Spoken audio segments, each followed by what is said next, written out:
Welcome to IAC. Good evening all. ఈ వీడియోలో important current affairs discuss చేద్దాం. So first headlines చూద్దాం.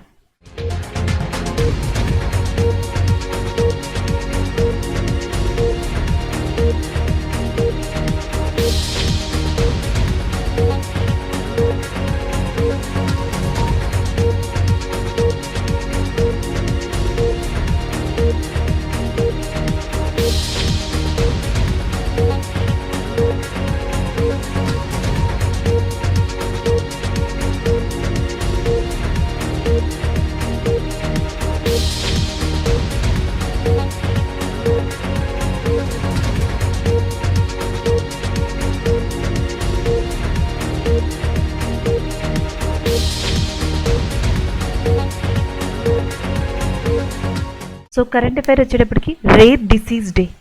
So మనకి 28 ఫిబ్రవరి అనే దాన్ని రేర్ డిసీజ్ డే కింద రికగ్నైజ్ చేయడం జరిగింది. సో దీన్ని గుర్తించడానికి ప్రధాన కారణం మనకి అంతర్జాతీయ సంస్థ అయిన European organisation for rare diseases. European organisation for rare diseases అనేది 2008లో మొట్టమొదటిసారిగా రేర్ డిసీజెస్ డే అనే దాన్ని 28 ఫిబ్రవరిన రికగ్నైజ్ చేయడం జరిగింది. ఈ ఆర్గనైజేషన్ 1997లో ప్యారిస్ హెడ్ క్వార్టర్స్ కేంద్రంగా ఏర్పడింది. రేర్ డిసీజ్ అంటే జనరల్గా మనకి చాలా రేర్గా సంభవించే వ్యాధులుగా చెప్పచ్చు. అంటే మనకి ఒక్కొక్క చైనా కానీ జపాన్ కానీ అంతర్జాతీయ సంస్థలు కానీ దీనికి డెఫినేషన్ డిఫరెంట్గా ఇచ్చారు. For example world health organisation చూసుకుంటే ప్రతి 1000 మందిలో ఒక్కరికి అలాంటి వ్యాధి అనేది మనకి సంభవిస్తుంది అంట. సో దానికి ప్రాపర్ మెడిసిన్ కానీ ప్రాపర్ ప్రికాషన్స్ కానీ ప్రాపర్ అవేర్నెస్ కానీ లేకపోవడం అనమాట. సో ఇప్పటికే 450కి పైగా మనకి రేర్ డిసీజెస్ని గుర్తించడం కూడా జరిగింది. 2021లో భారతదేశం తరపున మనకి ఏవైతే ఈ హెల్త్ మినిస్ట్రీ ఉంటుందో national policy for rare diseases 2021 అనే దాన్ని తీసుకొచ్చింది. సో దీని ద్వారా ఏంటంటే ఒక 3 గ్రేడ్స్ కింద మనకి డివైడ్ చేస్తారు. రేర్ డిసీజెస్ని 3 గ్రేడ్స్ కింద డివైడ్ చేస్తారు. Grade A, grade B, grade C.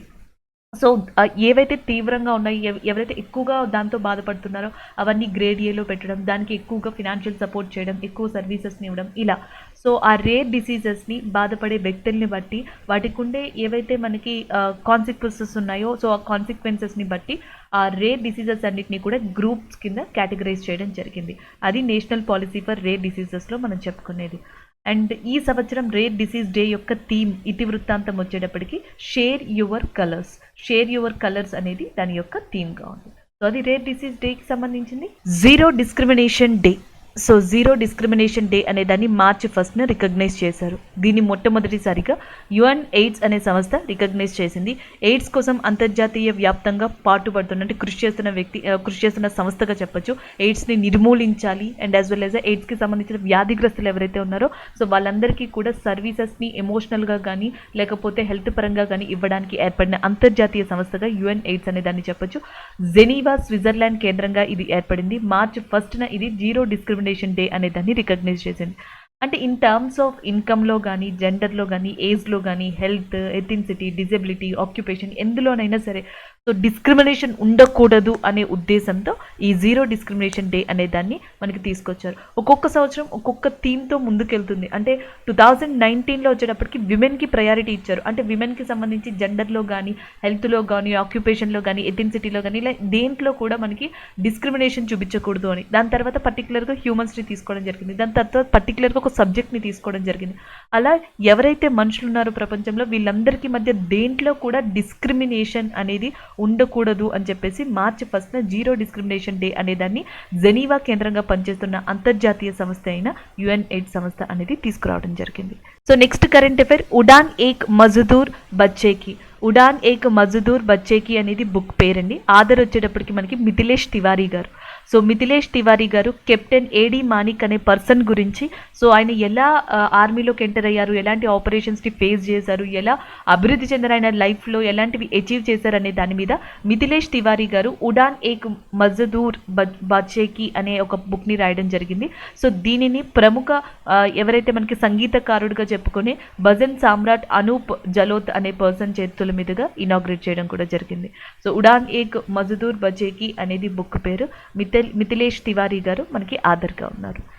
So next current affair అపాయింట్మెంట్కి సంబంధించిందిగా గుర్తుపెట్టుకోవచ్చు. అది కూడా సెబీకి సంబంధించింది. Security and exchange board of India ఏదైతే ఉందో సెబీ, సో దానికి చైర్మన్గా అజయ్ త్యాగి ఉన్నారు. సో అజయ్ త్యాగి గారిని రీప్లేస్ చేస్తూ సెబీకి మొట్టమొదటి విమెన్ చీఫ్ని అపాయింట్ చేయడం జరిగింది, మదాబి పూరి. సో మనకి Madhabi Puri named as a first women chief of సెబీగా చెప్పొచ్చు. సో దానికి సంబంధించిన కరెంట్ అఫైర్. గతంలో 2021లో కూడా చాలా ఇంపార్టెంట్ హై ప్రొఫెషనల్ జాబ్స్లో కానీ ప్రొఫెషనల్ హై ప్రొఫైల్ యొక్క ఏవైతే ఉన్నాయో కేటగిరీస్ వాటిలో విమెన్స్ అపాయింట్మెంట్స్ ఎక్కువగా జరిగాయి. 2021లో కూడా చూసుకుంటే ఇంజనీరింగ్స్ ఇండియా లిమిటెడ్ అనే దానికి వర్తికా శుక్లా గారిని అపాయింట్ చేయడం జరిగింది చైర్మన్గా. And steel authority of India limited అనే దానికి చైర్మన్గా సోమ మండల్ ఉన్నారు. అండ్ నెక్స్ట్ వచ్చేటప్పటికి నీమాబేన్ ఆచార్య, గుజరాత్లో ఫస్ట్ ఫీమేల్ అసెంబ్లీ స్పీకర్గా నియమితులైన పర్సన్ నీమాబేన్ ఆచార్య. అలాగే నెక్స్ట్ షెఫాలి జూన్జా. సో షెఫాలి జూన్జా ఎవరైతే ఉన్నారో ఇంటర్నేషనల్ సివిల్ ఏవియేషన్ ఆర్గనైజేషన్కి సో ఈమె ఎన్నిక కావడం జరిగింది హెడ్గా. ఇంటర్నేషనల్ సివిల్ ఏవియేషన్ ఆర్గనైజేషన్కి హెడ్గా Shefali. And Neemaben Acharya Gujarat first female assembly స్పీకర్గా. And steel authority of India లిమిటెడ్కి Soma Mondal. And engineering India లిమిటెడ్కి వర్తికా శుక్లా గారు 2021-22 మధ్యలో అపాయింట్ అయినట్టుగా చెప్పొచ్చు. అండ్ అదే కాకుండా మనకి womens in high position in different కేటగిరీస్లో కూడా దీన్ని గుర్తుపెట్టుకోవచ్చు. సో ఇదే కేటగిరీలోకి మనకి మదాబి పూరి గారు కూడా రావడం జరుగుతుంది, the first women chief of security and exchange board of India. So next current affair కూడా అపాయింట్మెంట్కి సంబంధించింది. ఇక్కడ మీరు చూడొచ్చు, Sameeran Gupta to head public policy for Twitter in India. So భారతదేశంలో మనకి పబ్లిక్ పాలసీ ఫర్ ట్విట్టర్కి సంబంధించి ఆ విభాగానికి హెడ్గా సమీరన్ గుప్తా అపాయింట్ కావడం జరిగింది. అండ్ ఇదేంటంటే public policy and as well as a philanthropy efforts ఏవైతే ఉన్నాయో ట్విట్టర్కి సంబంధించి సో ఆ విభాగానికి మైక్రో బ్లాగింగ్ ప్లాట్ఫామ్ యొక్క మానిటర్ హెడ్గా మనకి అండ్ సమీరన్ గుప్తా గారు అపాయింట్ చేయబడ్డారు. నాట్ ఓన్లీ ఇండియా, ఈ ఆపరేషన్స్ అన్నింటినీ కూడా ట్విట్టర్ ఇండియా అండ్ సౌత్ ఏషియాలో నిర్వహిస్తుంది. సో దీనికి హెడ్గా సమీరన్ గుప్తా గారిని ఇటీవల అపాయింట్ చేయడం జరిగింది. ట్విట్టర్ సీఈఓగా ఇదివరకు జాక్ డోర్సే ఉన్నారు. సో ఆయనని రీప్లేస్ చేసుకుంటూ పరాగ్ అగర్వాల్ ఎవరైతే ఉన్నారో సో పరాగ్ అగర్వాల్ గారు సీఈఓగా రావడం జరిగింది. Twitter CEO Parag Agrawal. And Twitter ఇటీవల public policy for Twitter in India అనే దానికి సమీరన్ గుప్తా గారిని అపాయింట్ చేయడం జరిగింది. సో నెక్స్ట్ కరెంట్ అఫైర్ అవార్డ్కి సంబంధించింది దీపక్ ధార్. సో దీపక్ ధార్ ప్రముఖ ప్రొఫెసర్గా చెప్పొచ్చు. సో ఈయన professor and as well as a scientist కూడా. Indian institute of science education and research, Indian institute of science education and research ఇది పూణేలో ఉంది. సో ఇక్కడ మనకి one of the prominent ఫ్యాకల్టీగా work చేస్తున్న మనకి దీపక్ ధార్ అనే పర్సన్కి బోల్జ్మాన్ అవార్డ్ అనేది లభించింది, బోల్జ్మాన్ మెడల్ అనేది లభించింది. సో ఈ బోల్జ్మాన్ మెడల్ అనే దాన్ని international union of pure and applied physics విభాగం ఏదైతే ఉందో అది ప్రతి 3 సంవత్సరాలకు ఒకసారి ప్రకటించడం జరుగుతుంది. సో స్టాటిస్టికల్ ఫిజిక్స్లో ఎవరైతే కాంట్రిబ్యూట్ చేస్తారో స్టాటిస్టికల్ ఫిజిక్స్లో అలాంటి కాంట్రిబ్యూషన్ చేసిన వాళ్ళకి ఈ అంతర్జాతీయ సంస్థ అయిన ప్యూర్ అండ్ అప్లైడ్ ఫిజిక్స్ అనే సంస్థ ప్రతి 3 సంవత్సరాలకు ఒకసారికి ఈ బోల్జ్మాన్ మెడల్ని ఇవ్వడం జరుగుతుంది. సో ఈసారి ఇండియాకి సంబంధించి అది కూడా పూణేకి సంబంధించిన institute of science and education research సెంటర్లో పనిచేస్తున్న దీపక్ ధార్ గారికి ఈ అవార్డు అనేది లభించింది. ఈ అవార్డుని మనకి స్టాట్ ఫిజిక్స్ 28 కాన్ఫరెన్స్ అనేది అతి త్వరలో టోక్యోలో నిర్వహించనున్నారు. సో ఆ కాన్ఫరెన్స్లో భాగంగా ఈ అవార్డుని దీపక్ ధార్కి ఇవ్వనున్నారు. So Deepak Dhar become as the first Indian selected for that Boltzmann medal. Next current affair, Jan Aushadhi Diwas week to be observed from 1st March to 7th March 2022. So ఈ మంత్లో ఫస్ట్ వీక్లో 1st March to 7th March మనకి ministry of chemicals and fertilisers యొక్క ఆధ్వర్యంలో Jan Aushadhi Diwas week అనే దాన్ని celebrate చేస్తున్నారు. దాని యొక్క థీమ్ వచ్చేటప్పటికి ఏంటంటే జన్ ఔషధి జన్ ఉపయోగి అనేది దాని యొక్క థీమ్గా ఉంది. సో మనకి జన్ ఔషధి కేంద్రాస్ అనే వాటిని స్థాపించాలి ఇండియాలో. సో ఈ జన్ ఔషధి కేంద్రాస్ ద్వారా జనరిక్ మెడిసిన్స్ని కానీ ఎసెన్షియల్ మెడిసిన్స్ని కానీ చాలా తక్కువ ధరకే అండ్ మనకి పీపుల్కి అందివ్వాలన్న ఉద్దేశంతో జన్ ఔషధి కేంద్రాస్ అనే వాటిని అనే కాన్సెప్ట్ని ప్రభుత్వం తీసుకొచ్చింది.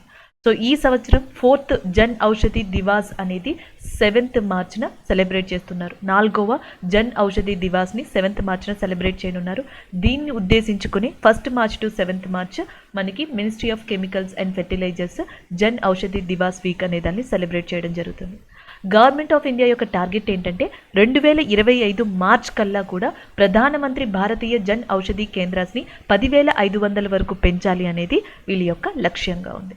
అలాగే మినిస్ట్రీ ఆఫ్ కెమికల్స్ అండ్ ఫర్టిలైజర్స్కి సంబంధించి మనకి మన్సుఖ్ మాండవ్య గారి మంత్రిగా ఉన్నారు. Ministry of health and ministry of chemicals and ఫర్టిలైజర్స్కి కూడా మన్సుఖ్ మాండవ్య గారి మంత్రిగా ఉన్నారు. సో అది కూడా మనం ఇక్కడ రివైజ్ చేయొచ్చు. So next current affair science and టెక్కి సంబంధించింది. చైనా ఇటీవల సక్సెస్ఫుల్గా 22 శాటిలైట్స్ని దాని యొక్క లాంగ్ మార్చ్ 8 రాకెట్ ద్వారా పంపడం జరిగింది. సో ఈ విషయాన్ని చైనా యొక్క aerospace science and technology corporation విభాగం ఇవ్వడం జరిగింది. ఆ ఇన్ఫర్మేషన్ని ప్రస్తావించడం జరిగింది. సో గతంలో లాంగ్ మార్చ్ 5B రాకెట్ గురించి మనం డిస్కస్ చేయడం జరిగింది. సో అది ఎలా కొలాప్స్ అయ్యింది, సో దాని గురించి డిస్కస్ చేసాం 2021లో. ఇప్పుడు లాంగ్ మార్చ్ 8. సో ఈ రాకెట్ ద్వారా 22 శాటిలైట్స్ని చైనా వాన్సన్ శాటిలైట్ లాంచ్ సెంటర్ ద్వారా మనకి పంపడం జరిగింది. అండ్ చైనా యొక్క క్యాపిటల్గా బీజింగ్ అండ్ చైనా యొక్క ప్రెసిడెంట్గా ప్రస్తుతం మనకి జీ జిన్పింగ్ ఉన్నారు. So next current affair economy రిలేటెడ్గా చెప్పొచ్చు. Union cabinet approves foreign direct investment of up to 20% in LIC under automatic route. So ఇటీవల మనకి యూనియన్ క్యాబినెట్ ఏవైతే విదేశీ పెట్టుబడులు ఉంటాయో 20% వరకు నేరుగా LICలో అవి ఇన్వెస్ట్ చేయొచ్చు అని చెప్పేసి దానికి సంబంధించిన ఆమోదాన్ని పలకడం జరిగింది, ఆమోదాన్ని ఇవ్వడం జరిగింది. దానికి సంబంధించిన కరెంట్ అఫైర్. సో మనకి విదేశీ పెట్టుబడులు ఫారెన్ డైరెక్ట్ ఇన్వెస్ట్మెంట్ విషయానికి వస్తే 74% దాకా ఫారెన్ ఇన్వెస్ట్మెంట్ని ఇండియా అప్రూవ్ చేసింది. కానీ ఈ అప్రూవ్ అనేది మనకి LICకి వర్తించబడదు. సో LIC ఆఫ్ ఇండియా ఏదైతే ఉందో సో దీనికి ఈ FDI ఈ నామ్స్ ఏవైతే ఉన్నాయో గవర్నమెంట్ ఆఫ్ ఇండియా ప్రతిపాదించినవి అవి ప్రస్తావించబడవు అండ్ అప్లికేబుల్ అవ్వవు. అందుకని చెప్పేసి మనకి గవర్నమెంట్ ఏం చేసింది అంటే ఒక అమెండ్మెంట్ని తీసుకొచ్చి 20% ఆఫ్ ఫారెన్ డైరెక్ట్ ఇన్వెస్ట్మెంట్ని ఆటోమేటిక్గా LICలో మనకి నేరుగా ఈ ఇన్వెస్ట్ చేసేందుకు వెసులుబాటుని కల్పిస్తూ దానికి సంబంధించిన అప్రూవల్ని ఇటీవల యూనియన్ క్యాబినెట్ ఇవ్వడం జరిగింది. సో అందుకని మనకి కరెంట్ అఫైర్లో ఉంది. అలాగే LIC యొక్క చైర్మన్గా మనకి ప్రస్తుతం MR కుమార్ గారు ఉన్నారు. LIC ఆఫ్ ఇండియా యొక్క హెడ్ క్వార్టర్స్ వచ్చేటప్పటికి ముంబైగా ఉంది. సో నెక్స్ట్ కరెంట్ అఫైర్ వచ్చేటప్పటికి మనకి స్పోర్ట్స్కి సంబంధించింది. జమ్మూ కాశ్మీర్లోని శ్రీనగర్ ప్రాంతానికి సంబంధించిన సదియా తరిక్. సో ఈమె గోల్డ్ మెడల్ని గెలుచుకోవడం జరిగింది. ఇటీవల మనకి రష్యాలో ఉషు స్టార్స్ ఛాంపియన్షిప్ అనేది జరిగింది. ఈ ఉషు స్టార్స్ ఛాంపియన్షిప్లో అండ్ ఏదైతే రష్యాలో జరిగిందో దానికి సంబంధించి శ్రీనగర్ జమ్మూ కాశ్మీర్లోని శ్రీనగర్కి సంబంధించిన సదియా తరిక్ గోల్డ్ మెడల్ని గెలుచుకోవడం జరిగింది. అండ్ కుంఫుగా కూడా దీన్ని చెప్పడం జరుగుతుంది. ఉషు ఆర్ కుంఫుగా కూడా దీన్ని మనకి పరిగణించడం జరుగుతుంది. One of the famous martial ఆర్ట్గా దీన్ని చెప్తారు. చైనా లాంటి ప్రాంతాల్లో ఇది చాలా ఫేమస్గా కూడా చెప్పడం జరుగుతుంది. సో అలాంటి ఆర్ట్కి సంబంధించి అలాంటి స్పోర్ట్కి సంబంధించి మాస్కోలో జరిగిన ఛాంపియన్షిప్లో 2022కి సంబంధించి అండ్ శ్రీనగర్కి చెందిన సద్య గోల్డ్ మెడల్ని తీసుకురావడం జరిగింది. సో దానికి సంబంధించిన కరెంట్ అఫైర్ ఇది. సో ఈరోజు ఏవైతే మనం కరెంట్ అఫైర్స్ డిస్కస్ చేసుకున్నామో వాటి రివ్యూ చూద్దాం. రేర్ డిసీజ్ డే అనే దాని గురించి డిస్కస్ చేసుకున్నాం. Feb 28న మనకి రేర్ డిసీజ్ డే అనే దాన్ని రికగ్నైజ్ చేశారు. 2008లో ఫస్ట్ టైం దీనిని సెలబ్రేట్ చేయడం జరిగింది అని చెప్పేసి డిస్కస్ చేసాం. దాని తర్వాత జీరో డిస్క్రిమినేషన్ డే గురించి కూడా మనం డిస్కస్ చేయడం జరిగింది. March 1న జీరో డిస్క్రిమినేషన్ డే అనే దాన్ని యునైటెడ్ నేషన్ ఎయిడ్స్ అంతర్జాతీయ సంస్థ మనకి పరిగణించడం జరిగింది అని చెప్పేసి డిస్కస్ చేయడం జరిగింది. ఉడాన్ ఏక్ మజ్దూర్ బచేకి అనేది బుక్కి సంబంధించింది. సో దీన్ని మిథిలేష్ తివారీ రాసి ఉన్నారు. ఈ బుక్ గురించి మనం డిస్కస్ చేసాం. నెక్స్ట్ వన్ వచ్చేటప్పటికి Madhabi Puri named as a first women chief of సెబీ. So security exchange board of ఇండియాకి సంబంధించి అజయ్ త్యాగి గారిని రీప్లేస్ చేస్తూ ఫస్ట్ విమెన్ చీఫ్గా మధాబీ పురి గారిని అపాయింట్ చేయడం జరిగింది. సో నెక్స్ట్ వచ్చేటప్పటికి Sameeran Gupta to be head public policy for Twitter in India. So Twitter in ఇండియాలో మనకి పబ్లిక్ పాలసీకి సంబంధించి హెడ్గా ఇటీవల సమీరన్ గుప్తా గారిని అపాయింట్ చేయడం జరిగింది. సో నెక్స్ట్ వచ్చేటప్పటికి పూణేకి సంబంధించిన సైన్స్ ఎడ్యుకేషన్ రీసెర్చ్ ఇన్స్టిట్యూట్లో వర్క్ చేస్తున్న దీపక్ ధారా గారికి ఇటీవల మనకి బోల్జ్మన్ మెడల్ అనేది రావడం జరిగింది. స్టాటిస్టిక్ ఫిజిక్స్లో ఎవరైతే కాంట్రిబ్యూట్ చేస్తారో అలాంటి వాళ్ళకి ఈ అవార్డు అనేది ఇవ్వడం జరుగుతుంది. Jan Aushadhi Diwas week to be observed from 1st March to 7th March 2022 which is conducted by the Ministry of Chemicals and Fertilizers. So Ministry of Chemicals and Fertilizers Jan Aushadhi Diwas week అనే దాన్ని 1st March నుంచి 7th March మధ్యలో celebrate చేస్తున్నారు. ఎందుకంటే 7th Marchన 4th Jan Aushadhi Diwas day అనేది కూడా celebrate చేయడం జరుగుతుంది. ఇటీవల చైనా లాంగ్ మార్చ్ 8 అనే రాకెట్ నుంచి సక్సెస్ఫుల్గా 22 శాటిలైట్స్ని స్పేస్లోకి పంపడం జరిగింది. సో దానికి సంబంధించిన కరెంట్ అఫైర్గా చెప్పొచ్చు. నెక్స్ట్ వన్ వచ్చేటప్పటికి ఫారెన్ డైరెక్ట్ ఇన్వెస్ట్మెంట్ని నేరుగా LICలో ఇన్వెస్ట్ చేసేందుకు 20% వరకు ఇన్వెస్ట్ చేసేందుకు ఆటోమేటిక్ రూట్ ద్వారా యూనియన్ క్యాబినెట్ ఆమోదం తెలపడం జరిగింది. ఇండియా సదియా తరిక్ జమ్మూ కాశ్మీర్ శ్రీనగర్కి సంబంధించిన సదియా తరిక్ ఉషు ఛాంపియన్షిప్ ఏదైతే మనకి రష్యాలో జరిగిందో సో దాంట్లో గోల్డ్ మెడల్ని ఇండియా తరపున సాధించడం జరిగింది. సో అది ఇక్కడ మనకి కరెంట్ అఫైర్. సో ఇవి ఈరోజు మనం ఓవరాల్గా డిస్కస్ చేసుకున్న కరెంట్ అఫైర్స్. Thank you.